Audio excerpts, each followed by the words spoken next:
PDP laban straight, PDP laban straight, PDP laban straight, PDP laban. Tondo, Pato, Bongo, Hinlo, Mata, Matuleta, Lambino, Rodriguez, Salvador, Kibuloy sa Senado. Tondo, Pato, Bongo, Hinlo, Mata, Matuleta, Lambino, Rodriguez, Salvador, Kibuloy sa Senado. Straight, PDP laban straight, PDP laban straight, PDP laban straight, PDP laban, PDP laban straight, PDP laban straight, PDP laban straight, PDP laban.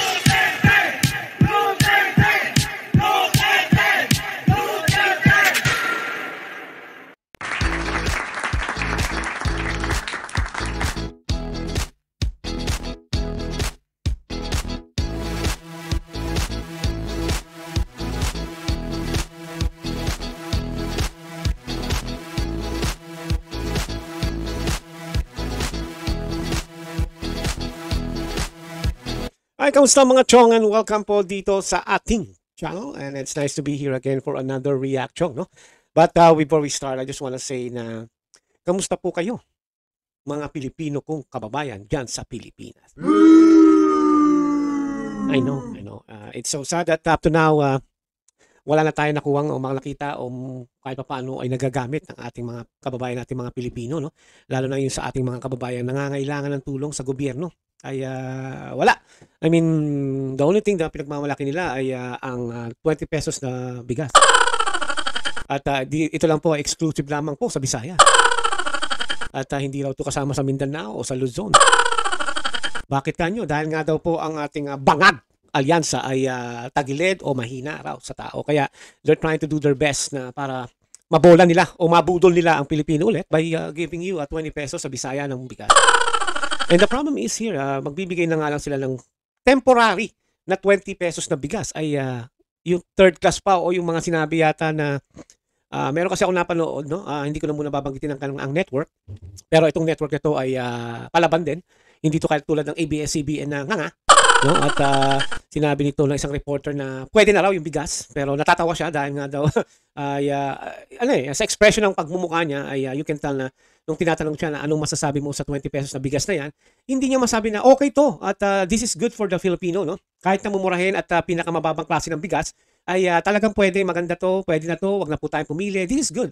For me, this is good. Pero instead na nung tinanong nga siya ng anchorman o journalist sa network kung ano masasabi niya sa 20 pesos na bigas ay hindi agad siya sumagot. Instead, tumawa. So doon pa lang, may message na sa inyo na wag. Okay?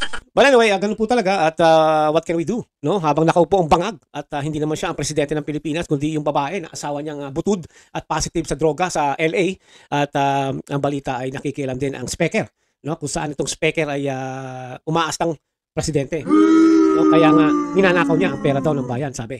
But anyway, ganun talaga and the only thing we can do is just pray na sana mawala na itong mga hinayupak na to, pero paano kung ang Pilipino ay nakatunganga na lang. But again, we're not blaming you or we're not trying to accuse you, pero that's how it is kung talagang ayaw nyong tumino ang Pilipinas kahit paano. But before again, we go on, I just want to say hi po sa atin, no? Ang ating pong mga overseas Filipino workers.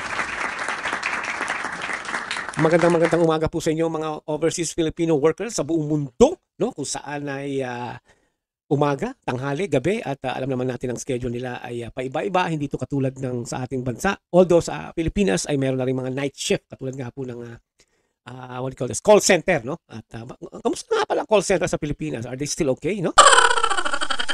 But anyway, huwag kayo maniniwala sa mga call center sa Pilipinas, no? Na sa night shift na yung sinabi ni Marbil na okay lang magdroga, no? Magshabu para humabang oras. Wag po. Alam niyo naman siguro ang tama't mali at alam naman natin na yan si Marbil ay may gapak sa ulo. Alright, at sa kayo po mga OFW, please stay healthy and drink water, no? At lalo na ngayon tayo po ay may allergy na naman, no? Kaya sana inom lang po kayo ng tubig at as much as possible with lemon. In that way, kahit pa paano ay makatulong po ito sa inyo, okay? Okay. Salamat po sa inyong mga overseas Filipino workers. Mabuhay po kayo. Alright, at you know what mga guys, tayo po sa Pilipinas ay nagpakabit po ng poster kung sino po ang ating dinadala, which is ang nasa likod ko po ay ang PDP Laban Straight. Ayan.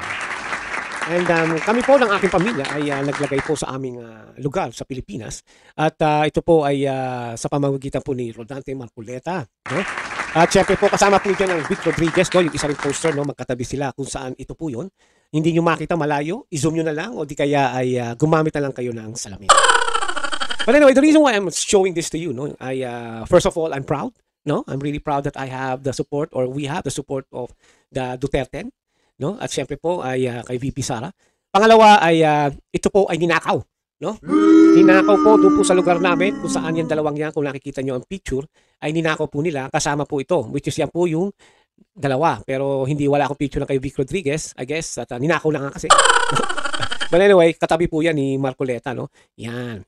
Ninakaw po yan dalawang yan at wala pa yata 24 hours ay kinuha na. Actually, siguro ito ay diehard supporter ni Marcoleta at ni Rodriguez, no? At ninakaw, siguro sabi nila, wala tayo pang display, kunin na natin to. Sa mga nagnakaw po ng mga poster na to ay wala na, ganun talaga, no? Pero ang akin lang po ay kung i-display nyo yan sa bahay nyo, okay lang. No? Kahit makita ko yan sa lugar nyo, ay hindi na tayo magreklamo basta. Pero kung gagawin yung bubong, no? O gagawin yung panakip, o I guess kung galit kayo sa grupo ng PDP, kaya nyo siguro tinanggal, hindi nyo lang makuha yung nasa loob namin dahil nga raratratin kayo dyan, no? But anyway, ang tatapang nito, no? Sa labas lang kinuha pero sa loob hindi. Pero ito, kung ito ay anti-PDP o anti-Duterte, wala tayong magagawa. Alam niyo naman ang mga ugali ng mga bangag, no, ay hanggang ganyan lang, no? Hindi nila kayang lumaban ng sabayan, no, o yung makipag-usap ng sabayan, no? Who knows, baka mamaya nakatira pa to ng mga shabu. But what can we do, no? At nagkataon lang to na itinatayo ko pa lang ang camera dyan. Nagkataon lang na pinuha nila. Less than 24 hours ay wala pang camera. Pero ganun talaga. Pero meron na nagsasabi kung sino man to, pero okay lang. Basta ikaw, kung nakikita mo tong video na to at nakita mo yung ninakaw mo, Chong, ay display mo na lang muna bago mo gawin bubong. Sarap batukan lang. But anyway, siguro ang akin lang iniisip na fans sila ni Marcoleta at Rodriguez, kaya niya na kinuha, no? And I'm not gonna be shocked pag nakita natin na ginawa niyang t-shirt to. No? Kaya sa yung magnanakaw o sumira ng poster namin, huwag ka na sana mabuhay. Okay, okay lang. Ganun talaga, no? May mga bitter, insecure, jealous, you know, magano lang yan eh. Ito yung mga tipo siguro mga inggitero, no, na hindi magawa or wala sila pagpapagawa. Ay ayan, you're welcome at kinuha nyo at sana nga lang po ay subscribe din kayo sa Chong Po. Okay? Alright, at good luck na lang sa inyo at sana po ang buhay nyo ay umangat. Pero pag ganyan palagi ang buhay nyo, di dyan na lang kayo, no? So, bahala. Okay, alright. Let's talk about our Vice President, Sara Duterte. Si VP Sara po ay, kung natatandaan nyo, sinabi niya na hindi na muna ako mangangampanya or hindi na muna ako mag-endorse ng mga tatakbo itong 2025 election, no? Pero fortunately ay nagbago ang kanyang isip and we cannot we cannot blame her or we cannot say dati sabi mo hindi ka mag-endorse ngayon ay mag-endorse ka, ano ka, wala ka sa salita. Hindi naman sa ganun. In the first place, Duterte yan eh. No? At saka siguro naman alam niyo na siguro yung nangyari, no? Kung bakit na si VP Sara ngayon ang tumatayo na tulungan ang ating Duterte. Kasi nawala nga si Tatay Digong, kinidnap illegally, no? At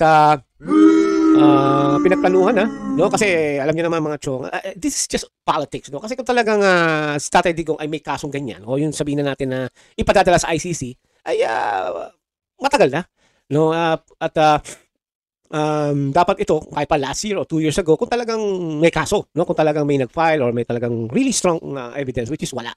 No, this is just politics. Kasi nga alam nila na si Tatay Digong nakakahatak ng tao at alam naman natin na mahal ng taong bayan si Tatay Digong. We cannot really change that. No, kasi yung mama, no, si Tatay Digong ay maganda na talaga ang ginawa niya sa Pilipinas. Kulang nga lang sa oras. Nagkulang talaga. And siguro kung ang mga term ng presidente ay 10 years, which is now, I really changed my mind, no? Dahil pag mga katulad ni Bangag ang magiging presidente, ayoko ng 10 years. Pero kung mga katulad ni Tatay Digong ang presidente, gusto ko 15 years, di ba? Ang problema nga po ay pinolitika siya dahil alam niya na umaangat ng kanyang kandidato. Kasi nung una, kung natatandaan nyo, nung una pa lang nagsisimula o nag-file ng mga senators ng PDP, pinagtatawanan. No? Kaya natawag pa nga yan ni Bangag na Team Suka eh. Di ba? Kaya yun na nangyari. Pero kita nyo naman ngayon na they're rising. No? Tumaangat ang kanilang survey at sa survey legally, no, hindi sa mga SWS pulse survey, mga bayad yan kasi kahit ako lagay ko yung pangalan ko sa survey, sa pulse survey, basta magbayad ako ng milyon, hindi nasa number 1 ako, di ba? Matalo ko pa si Bongo, no? Pag sinabi ko, eto, bigyan kita 10 milyon, lagay mo pangalan ko sa survey, ako number 1. Di makikita nyo, Chong, number 1, number 2, Bongo, Ganun lang yan, man. Kasi ako naniniwala. Ang survey is just, I don't know, parang pakitang tao lang or something. Pero when the election comes, yun ang magsasabi na kung sino talaga ang karapat-dapat. Illegally or legally. No? Kasi nga, syempre, nandiyan ang mga daya, yung mga ano, alam nyo na yun. Alam naman nyo, si Atty. Glenn Chong, by the way, panoorin nyo nga pala si Atty. Glenn Chong, yung kanyang Atty. Glenn Chong na yung Heart Warrior ba yun? At sasabihin niya sa inyo yung tungkol sa dayaan from 2010, 2016, mga ganun. And then 2013, mga ganun, no? At 2022, of course. So, maganda explanation niya doon. At I'm planning to react that to para sa inyo. In that way, matulungan natin. But anyway, yun nga po ay itong si VP Inday ay may sinabi tungkol sa mga ano sa kay Tingog at saka kay Tambalos, no? No, dahil nga po itong si Tamba, no? Ayan, kung makikita nyo. Yeah, ay sinabi mismo ni Tatay Digong ay ni VP Sara na kung talagang gusto niyo makatulong at lalong mag-iba naman ang takbo ng gobyerno at least ay wag niyo iboto tong Tingog. Bakit kanyo? Kasi nga po, alam naman natin hindi naman natin dapat itago yan na itong si Tamba ay talagang ang ginagamit niya ang Tingog at ang kanyang sarili para magkaroon ng pera. Yun naman talaga yun Kasi totoo naman talaga kayo naman masyado lang kayong in denial. Kaya ang akin lang po mga chong ay sana nga po, wag na nating ibotong mga hayop na to dahil wala lang kukunin lang ang pera nyo, gagamitin nyo. At saka kita nyo, think about it, Tingog. Ang kanilang palaisipan o ang kanilang paisip sa inyong mga Pilipino ay ayuda. Diba? Instead na magbibigay sila ng something na maisip ng Pilipino na, maganda yun pwede natin gawin yun. No? Unlike VP Sara, yung magnegosyo ka dahil. At least, ang tao, kahit kulang sa budget or what, nagbibigay siya ng way para makapagnegosyo. Parang gusto niya, umangat ang Pilipino. Maging negosyante, umangat, and sooner or later, yung mga negosyante na yun, tutulong din sa mga tao, magkakaroon ng trabaho. Yan ang utak niya. Yan ang utak ni VP Inday. Hindi katulad itong bugok na to, ayuda. Di ba? Meron pa itong mga show, diba? Yung mga 5,000. Kasi nga, itong pamilyang ito, ay gusto lang ay mahirap ang Pilipino. Yun ang gusto niya. Nila, no, yung BBM, yan nila, Lisa Smugs, yung mga dilawan, itong mga bugok na itong bago, no, ang gusto lang nila talaga ay ang Pilipino ay mahirap. In that way, mahawakan kayo sa leeg. Ang mga Duterte, kasi nakita ko next yung ginagawa nila, lalo si VP Inday, si Tatay Digong, ayaw nila na umaasa sa gobyerno. No? Ang gusto nila, magsumikap ka at ikaw naman ang tumulong sa gobyerno. Which is tama nga naman yun, di ba? Kaya nga ang sabi ko nga ay malaki talaga ang pagkakaiba ng mga Duterte. Tayong mga nakakaintindi na tayo, ang gusto natin, ang Pilipino, magsumikap, hindi yung asa, nga, no? Ang gusto ng BBM, mga Dilawan, yung mga Aquino, yung mga liberal, ay yung bang aasa lang kayo palagi. Para at least, lagi silang nagapak, sila lang ang nakakaangat, para susunod kayo sa kanila. Parang mga Binay din, di ba? Yan din Gusto nila mahirap para at least nasa kanila, hawak lang nila.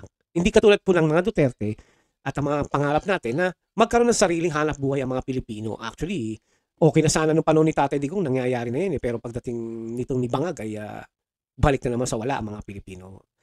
Okay? Anyway, pakinggan po natin ang interview kay VP Inday, no? Tungkol po rito kay Tingog o kay Tugok, no? O kay Tamba, no? Here we go. Na naman ang bangayan sa pagitan ng bise at ang pinsan ni PBBM naman na si House Speaker Martin Romualdez. Damay sa away pati ang isang party list. Ang detalye sa agenda report ni Hannah T. Hindi raw magpapaliwanag si Vice President Sara Duterte sa mga tanong ng Kamara, lalo na sa mga taong konektado kay House Speaker Martin Romualdez. Oo nga naman, bakit kailangan naman sasagot siya sa mismo sa mga hinayupak na to? Diba? Kung sasagot na lang ang ating VP, di sa korte na. Diba? Kung saan nakafile. Diba? Bakit? Sino sila? Kung sasabihin mo, hindi, kaya nga may hearing Kita nyo naman nangyayaring hearing, may nangyayari ba? Diba? Actually, yung hearing, alam mo, yung hearing nagkalabasan, medyo maganda rin ang nangyari sa hearing na yan, yung mga tuwadcom. Dahil po ay nagkalabasan tunay na ugali. Nalaman mo yung ugali nila Bante, nila Chua, nila Fernandez, nila, sino ba yung NPA na ABB raw na pumapatay ng military? Paduano, di ba? At least nakita nyo yung tunay na ugali, and that's gonna be up to the Filipino now. Diba? Hindi to about Sara Duterte. This is not about Tatay Digong. I think this is the way na nakita nyo kung ano talaga ugali ng mga congressmen na to. And it's about time for them to be replaced. Kasi kung itutuloy natin ang mga tuwad ko sa susunod na Congress, huwag niyo isipin lang yung mga galit sa mga Duterte. Okay yan para mawala na ma-impeach na si Duterte kasi may mga may utak biya, no? Na nagsasabi na itutuloy namin na boto yan kasi para ang Duterte tuloy na ma-impeach. Gusto ko lang ipaliwanag po sa mga taong nag-iisip na kailangan ma-impeach ang Duterte na impeach na po si Sara Duterte sa Congress, not in the Senate yet. Okay? Kaya yung nagsasabi na gusto naming iboto pa rin, no? Mga ilan lang yan, baka mga 3 lang yan. Nagsasabi na i-retain nila iboto sila yung 3 bugok para raw ma-impeach si Duterte. Hindi alam ng taong mga bugok na to na impeach na sa Congress si Sara Duterte. Okay? Pinasaringan ng bise ang House Speaker kasunod ng pagtatanong ni Tingog Party List Representative Jude Asidre kung bakit confident pa rin ang legal team ni VP sa impeachment trial dito sa Senado kahit ang gusto yata ni Asidre, no, yung tingog na pangalawa, second nominee ng mukhang buhaya. O buhaya na nga, di ba?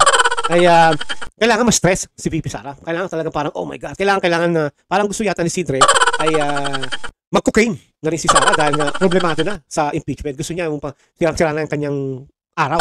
Yung parang hindi na siya makapagtrabaho kasi ma-impeach na. So, yun ang gusto ni Asidre. Parang kaya yung sinabi ito, positive pa rin.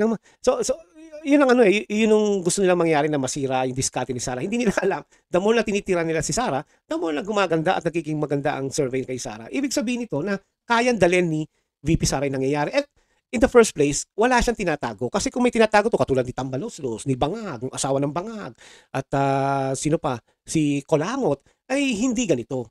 Diba? Kaya sa akin, kaya si Sara ganyan lang, pangiting-iti, patawa-tawa, diba? Papahay-hay. Kasi nga, wala namang katotohanan.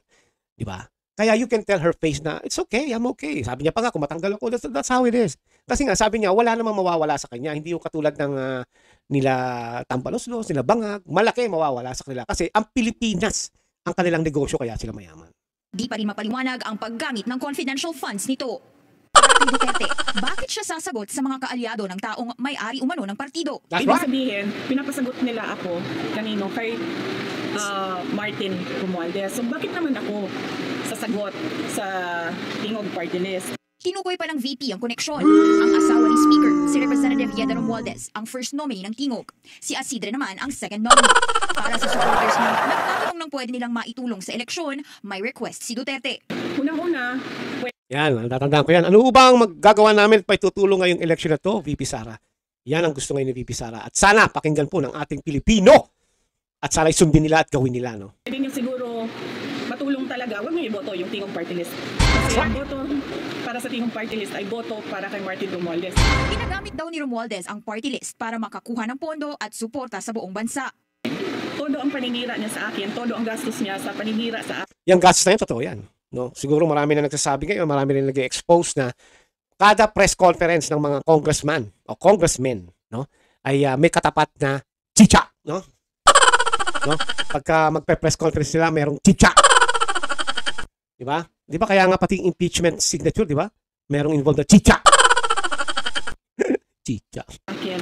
Pangalawa, ganyan siya kasakit sa pera at sa power. 3 yung upuan niya, 3 yung seats niya sa House of Representatives. Pati ang Malacanang, binanatan din ng bise nang idahilan ni Palace Press Officer Undersecretary Claire Castro ang fake news Ayan na. bilang pagbaba ng ratings ni PBBM.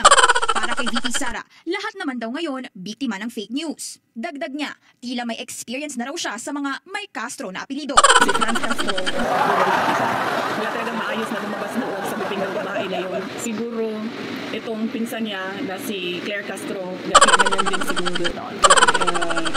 Makagaling lang sila sa isang puno. Balak na rin bumalik ng bise sa Hague, Netherlands para sa kanyang birthday next month bilang bahagi ng kanyang promise sa kanyang ina at kay dating Pangulong Rodrigo Duterte na ngayong nasa kustudiya ng ICC. Ito na naman. Yun. Alright. At gusto ko lang i-react yung sinabi ni VP Sara about na galing sila sa isang puno ang mga Castro or magpinsan. And napanood ko sa interview to, I think it was Ted Filon, no? Sa show niya na galit na galit si Ann Claire. Kasi ang nangyari kasi, ang sabi ni Ann Claire Castro na patunayan niya, no? Patunayan niya na magpisa kami, magkamagkano kami. So doon pa lang you can tell na yung utak ni Ann Claire Castro ay talagang mahina, mababa.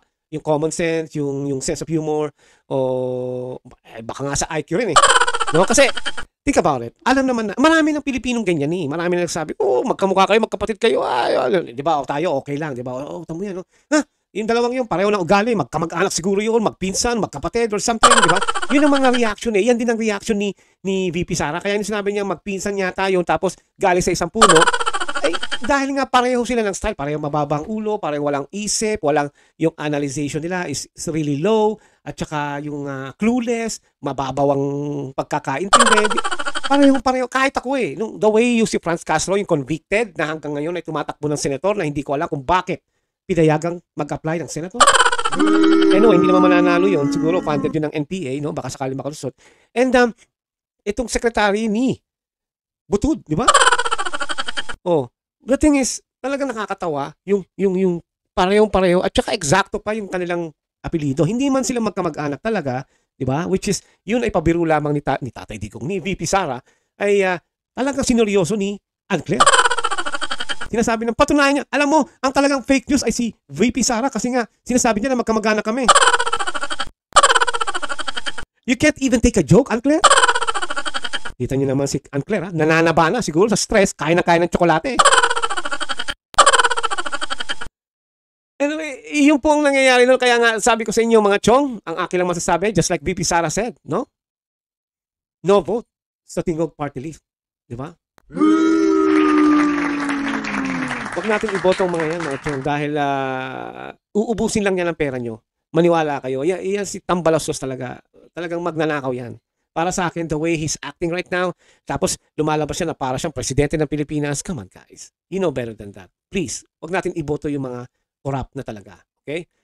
Alright. Nga, pag-usapan naman natin yung tatlong bugok, no? Di ba? Itong tatlong bugok na to ay sinagot na ni VP Sara. Ika nga parang rumesbak na.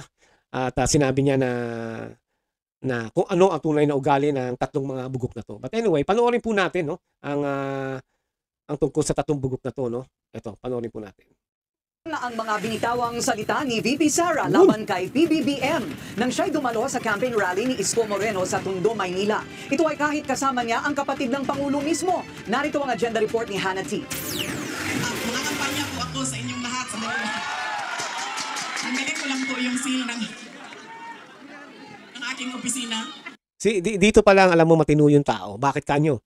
Hindi niya ginagamit yung seal ng Vice President habang nangangampanya. What I'm saying is parang alam niya yung parang respeto ba, no? Parang kasing Vice President ka, baka sabihin ginagamit mo yung position mo. Although she is the Vice President, pero nandun ang seal, siyempre parang pinagmamalaki mo yan ng Vice President. So tinatanggal niya. So she just wanna be treated like regular campaigning manager or what? Campaign manager. Di ba? Parang ganun lang po. So dito, you can tell na ang kanyang utak ay hindi talaga lutang, no? O bangag. Which is imposibleng maging bangag to. Okay? Here we go. Palitan natin ng seal ng Office of the President. Yun! Dapat sana, ma'am! Ang pihira. Tagal naman, tagal!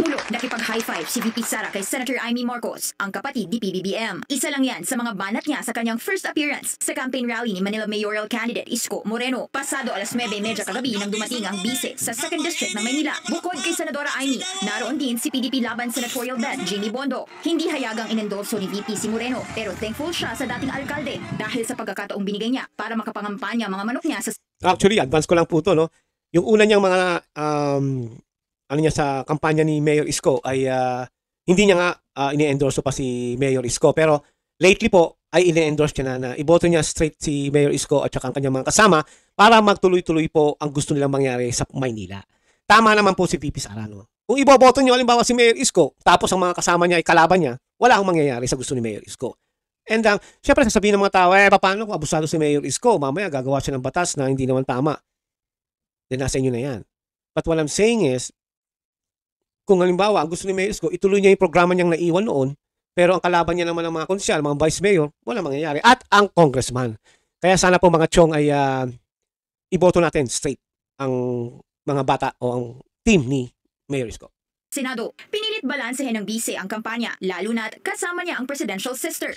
Lagi na lang tayo bangan. Sorry. Nang bubudol. Sabi ko, okay na, Sa kakahingi niya ng tawad, may pabirong banat ang VP. Ang advice ko lang talaga sa iyo sa panahon na ito at sa darating na mga araw ay magpalit ka na po ng apelido mo. Ay, Sorry, Romualdez pala ang middle name mo. Pero jokes aside, kinampanya niya ang Duterte na pambato ng kanyang amang si FPRRD. At kahit di pinangalanan, kinutiya niya si Manila 2nd District Representative Rolando Valeriano. Sobrang laki ng liig niya. Naiipit na yung boses niya. Congressman yan? Ng syudad ng Maynila? Diba? Nagtaka si VP kung paano nanalo si Valeriano at saka naman niya finlex ang bet ni Yorme sa ikalawang distrito. At ganitong klaseng kapasidad. Hindi ko alam ano bang nangyari noong 2022 at yan ang binoto ninyo. Ikwento niyo nga sa akin. Isang privilege speech ni Valeriano ang nag-udyok sa kamera. Kasalanan niya ni Mayor Isko. Kasi kung matatandaan niyo, mga dati niyang katim yung mga kalaban niya ngayon, di ba? Yan, sila Abante, sila siguro, si Chua, I think. Yan yung mga katim dati ni Mayor Isko, ngayon kalaban niya. Ano? Kaya binibiro nila si Mayor Isko. Kasalanan niya. Para imbestigahan ang umano'y paglustay ng pondo ng OVP. Inakusahan niya ako ng lahat-lahat na pero wala man lang siyang isang ebidensya na sinabi na ito ang nagpapatotoo na buwisit talaga yung babaeng Inday Sara na yan. Nahaharap si VP Sara sa isang impending impeachment trial kaugnay ng misuse of public funds. Yun. Okay. At syempre po, no, ay bumuelta naman ang mga buhaya ng Congress. No, si Chua, Valeriano, Abante, no. Ito si Abante, no, napanood ko rin ng campaign niya, no. Yung anak niya bumanat, talagang tira ng tira. Yun na ano ngayon, no. Pero it doesn't really make sense, no. Kaya pabayaan niyo na. Bahala na ang Manileño. Ito ang buwelto nila. Ni Vice President Sara Duterte ang ilang kongresistang nag-imbestiga sa kanyang confidential funds. Sagot naman ng mga mambabatas, ayaw na nilang patulan ng anilay negatibong pangangampanya ng bise. Nasa balikan si Marian Enriquez. Bumuelta ang ilang kongresista sa mga patutsyada ni Vice President Sara Duterte sa kampanya sa Maynila noong nakaraang linggo. Ang pinunterya ng bise, pawang mga re-electionist na nag-imbestiga sa kanyang confidential funds. Ibibigay ko itong apple na ito kay Apple Nieto. Ma'am, saksak mo ito sa bibig ni Apple Chua hanggang siya ay mamatay. Alam niyo mga chong, mali si Ma'am VP Sara dyan kasi sa laki ng bunganga ni Chua, no? Ay malulunok niya ang apple. Mapapahiya lang si Apple Nieto niyan.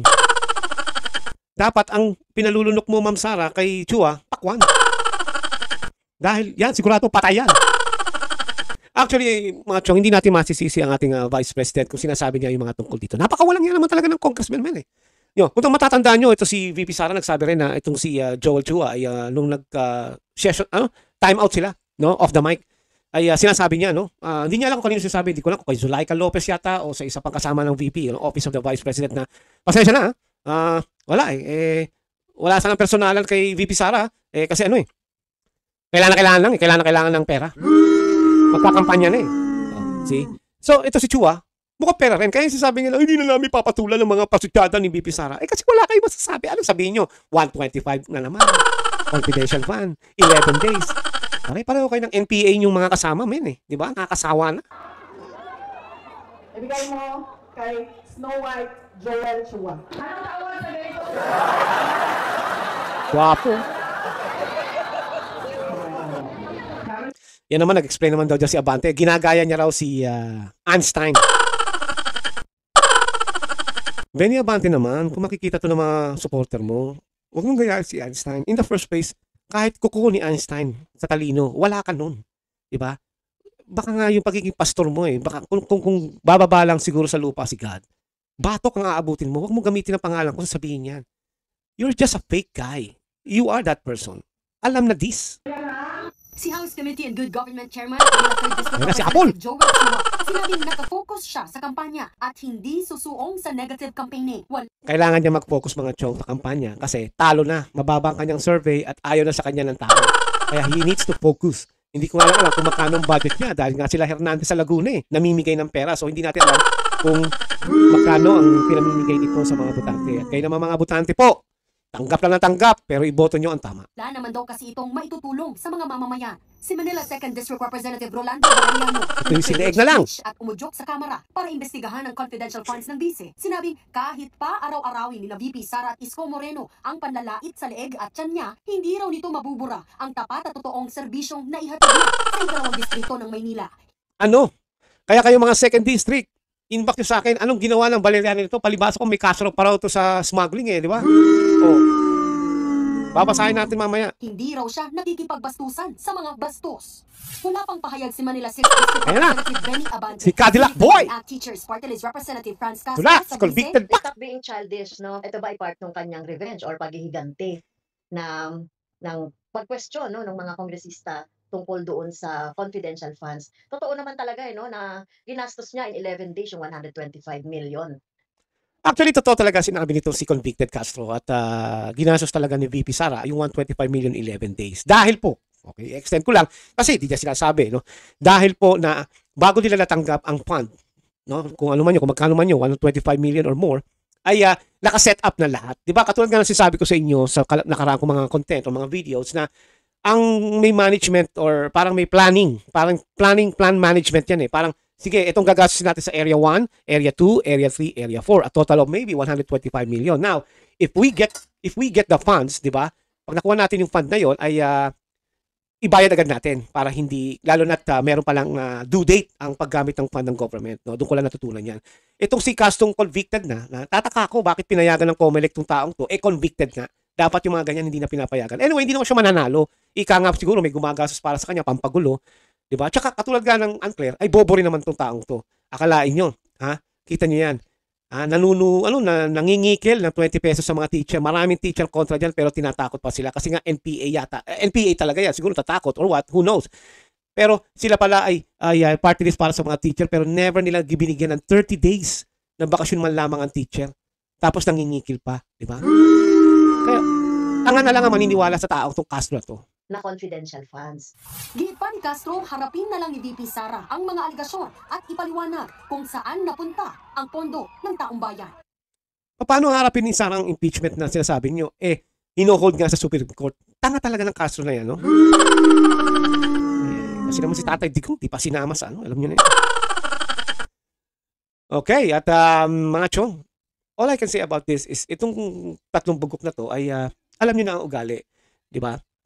Ako gusto pala malaman sino ba si Valeriano? Si Valeriano pala ay yung nga 2nd District of Manila in the House, no? He was first elected congressman in 2019 at na-re-elect pa siya ng 2022. Bago siya mag-serve ng Congress, siya pala ay a city councilor from 2007 to 2010 at 2013 to 2019. And then he joined the 2010 congressional, natalo siya kay Lopez, no? At yung dalawa ay nag-face up again in 2022, nanalo, no? So, among the bills daw, he authorized including the upgrading of benefits ng military veterans and their dependents. Okay lang yun. The postponement of barangay. Ang hindi ko nagustuhan nito, isa pala to sa Maharlika Fund na nag-sponsor. Which is wala na po nangyari sa Maharlika Fund. Number 1, isipin nyo na yan, ha? Isa yan, sa gagong yan. And then he voted against the franchise renewal of new station ng ABS-CBN 2020. All palakpakan, no? Tama lang yung ISO. Yeah? And against the absolute divorce bill in 2024. Siya ay licensed custom broker at sa 2023 na-award siya na custom broker by the Professional Regulation Commission based sa recommendation ng Chamber of Custom Brokers. Now, in 2007, ito pala ay may kaso. Ang Presidential Anti-Smuggling Group recommended to the Department of Justice the filing of charges against him at ang 11 ng individuals in relation to allegedly oil smuggling at the Subic Bay Freeport. He was reported to be connected with the Trailblazer Integrated Brokerage Corporation, one of the implicated company. So, ito pala ay may kaso sa smuggling at isa to sa nag-sponsor ng Maharlika Fund na wala na. Kaya nga sabi niya, ito ang sabi niya kay VP. Sa halip na raw na sagutin niyang matino ang mga tanong ng Kongreso ay paulit na binasa ang kanyang sagot, which is wala tayong magagawa doon dahil alam naman ni VP Sara na talagang titirahin siya sa Congress. Kaya yun ang sagot niya. Alam niyo na yan, paulit-ulit ang sagot. Sino ba talaga ang pinaglilingkuran niya? Baka naman ang boss niya ay humarang sa bangka ng mga Pilipinong mangingisda o mga promotor ng Pogo. Diba? So, pinagbintangan niya pa si VP Sara dito na siya ay may boss na taga-Pogo. No? Ika nga, China. Diba? Ganyan bang asal ng ating Vice Presidente at ag-aambisyong maging presidente, we deserve better. Alam mo, Congressman Valerian, kung talagang atat-atat po ang ating Vice President Sara Duterte na maging presidente, siya na po ang presidente ngayon. At malamang ikaw, na wala ka ng leeg, no? Ay malamang hindi ka na umiimik ngayon. Malamang tahimik ka lang dahil ang presidente matino. No? Kaya huwag ka ganyan. Hindi po siya nag-aastang presidente at atat na atat maging presidente. Uulitin ko, kung si VP Sara ay atat na atat maging presidente, siya na ang presidente ngayon. Okay? At sabi mo, we deserve better. Yes, we deserve better. Kaya nga kita mo ang presidente mong bangag, di ba? Oh, does that deserve better? You don't. Ano nangyayari? Kawawang Pilipino. Kayo mga tuwadcom, anong ginawa niyo for 3 years? Nothing. Walang ginawa ang Congress na to for 3 years. Kung hindi, tuwadcom lang. Yan lang po ang nangyayari ngayong 3 years. Kaya kayo mga chong, all I can tell you, iboto natin ang PDB straight laban. No? Si Mata is 42. Si Bato, 22. Si Bongo, 28. Marcoleta, of course, 38. Vic Rodriguez, of course, 56. And then si Lambino, 34. At si Hinlo, 30. Number 10, si Bondok. At number 53 po, ang ating Pastor Kibuloy. We need them. No? At pag hindi po natin sila binoto, ay mahihirapan po ang Pilipinas. O I'm not saying na pag sila ang nanalo sa Senate at umupo ay aangat ang Pilipinas. Hindi po, marami pa pong gagawin ng Pilipino ang ating mga politikong matitino para umangat ang Pilipinas. Remember, yan ang ginawa ni Tatay Digong. Hindi naman agad-agad. Pati nga ang drug war niya Hindi niya akalain na ganun kahirap. But he tried and he did. Diba? So ganito rin ang gagawin ng ating mga senators. No? They will try their best to make the Filipinos strong again.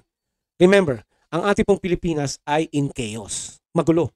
Wala pong kakwenta-kwenta ngayon. And unfortunately, we are now at the bottom. No? Lagyan natin ng bagong muka at puro mga lawyers pa at mga to. At you can tell naman ang kanilang mga credibility. Si Pastor Kibuloy na lang He is a pastor, but look what he did. Diba? Nagawa niyang maging maganda sa may Davao City, nagkaroon ng kingdom, nagkaroon ng yung kanyang lugar doon. You can tell nang magaling siyang mag-organize. Compare mo to kay Abante, diba? Anong ginawa ni Abante? Wala lang, nasa YouTube. God is good. Yun ang sinasabi niya, pero wala. Meron siya, 18 million Cadillac. No? At saka yung mga relo niyang mamahal. Yan, meron. Si Pastor Kibuloy, sabihin na natin yumaman siya. Pero he did something for the people. Alam niyo yan. Diba? And the rest, alam niyo ang credibility nila. Hindi sa katulad nila Pacquiao, ni Revilla, nila Lito Lapid, na alam mong sabit. Diba? Kaya, ang akin lang masasabi, let's give them a chance. Huwag nating pabayaan. And again, tama ang sinasabi ng iba. Tama ang sinasabi ni Glenn Chong, Atty. Glenn Chong. Iboto na natin sila straight block, no? Para malaki at malayo ang kanilang numbers. In that way, na kahit dayain sila, ay hindi sila malalaglag. Iyan ang nangyari kay Tatay Digong noon. Sa sobrang taas ng kanyang boto, dinaya na nila Rojas, pero hindi pa rin nakaya. Yan ang gagawin natin. Kasi wala tayong magagawa Dadayain nila ang eleksyon ngayon. Panoorin nyo yung upload o yung vlog ni Atty. Glenn Chong. Makikita nyo kung paano nandadaya ang Smartmatic noon na ngayon ay Nero na ngayon. And the problem is, si Garcia pa, ang commissioner ng COMELEC, ay alam naman natin may sayad. Diba? At hindi tayo sigurado sa kanya kasi bali-balita na hawak siya ng presidente. Yung babae, hindi yung lalaki. Kasi yung lalaki, sisinghot lang yun, tutulog ng 3 araw, ay tapos na. Kaya yung babae ang kumokontrol, kasama na ang kanyang pinsan na nasa Kongreso. Kawawa ang Pilipinas mga chong, this is our only chance. Dito natin pwedeng pilayan ang mga abusado sa gobyerno. Once na nailagay natin itong 10 ito, plus 2 na pinili nyo, dahil hindi ko naman kayo pipilite sa plus 2, ay ito yung pwedeng at least papaano lumaban sa kasulukuyang bangag administration. If we put the recycling senators again, sa darating na 2025, wala na mangyayari sa Pilipinas. We are all, game over na tayo. Pagka pinabayaan yung makalusot ang recycling senators, ang mga congressman na tuwadcom group, at saka yung iba na mukhang pera, yung mga pumirma sa impeachment na hindi naman talaga dapat, kawawa ang Pilipinas. Game over na. Magtsatsaga na kayo sa hirap talaga. Mahirap na, hihirap pa more. Diba? So, sumugal tayo sa bago. Total, Pilipino mahilig sa brand new, diba? Ayan, mga brand new yan nasa likod ko. Bakit hindi natin ilagay? Diba? Ikumpara nyo nga yan sa recycling senators na gusto lang magkaroon ng posisyon ulit. And come to think of it, si Tito Soto, anti-drug Caesar yan. Look what he did. Kasama niya ang mismong drug addict. Diba? Manny Pacquiao. Galit na galit yan kay Marcos noon. Pati nanay ni Marcos, ipakukulong niya. Look at him now. Protect Marcos now. See? Bong Revilla, Napoles, nagpapayaman lang. Ang sabi ni Mama Harlika, gusto nila niya, pera-pera lang din sa mga social media. Lito Lapid, Pogo. Tapos si Lacson pa, nandiyan pa. Oh, tapos si Binay, nakikipag-away sa kapwa niya kapatid at saka sa Taguig. Oh, tapos si Tulfo na bumili ng identity sa USA. Oh, tapos si Abalos na isa sa dahilan kung bakit ginulo ang KOJC. Oh, yan ba ang ipagmamalaki nyo? Yan ba ang sinasabi nyo alyansang bangag? So again mga chong, all I can tell you is kawawa na naman ang Pilipino pag pinalusot nyo ang mga hayop na to. No? Sila na naman po ang kawawa. Ano naman mangyayari sa kanila? Another 6 years? 3 years? Ano mangyayari sa next 3 years? Investigation na naman for nothing? Waste of time? Money? Ng taxpayers? That's gonna be up to you. Kaya again mga chong, bago tayo matapos, iboto natin. PDP straight. Laban. Ayusin natin ang Pilipinas mga chong. Dahil kawawa po ang ating mga Pilipino. Lalo na ang ating mga Pilipino naghihirap. Kawawa po sila. Okay? Alright. Hanggang dito na lang po at sana po ay nagustuhan nyo ang ating reaction ngayon. And again, babalik po tayo for another reaction. And sana po ay suportahan nyo ang ating mga PDP, no? At ang mga congressman na naniniwala na may prinsipyo. No? Huwag po tayong magpadala like si Luistro ng 2nd District ng Batangas. Namimigay ng pera which is that is main illegal. Pero pinalulusot ng COMELEC kasi nga po hawak din sa leeg ang COMELEC. You know that already. Anyway, hanggang dito na po at again, in behalf of our channel, God bless po sa ating mga Pilipino and good luck po. Again, galing po sa atin, Chong, ayusin natin ang Pilipinas. Let's vote PDP straight. Salamat po.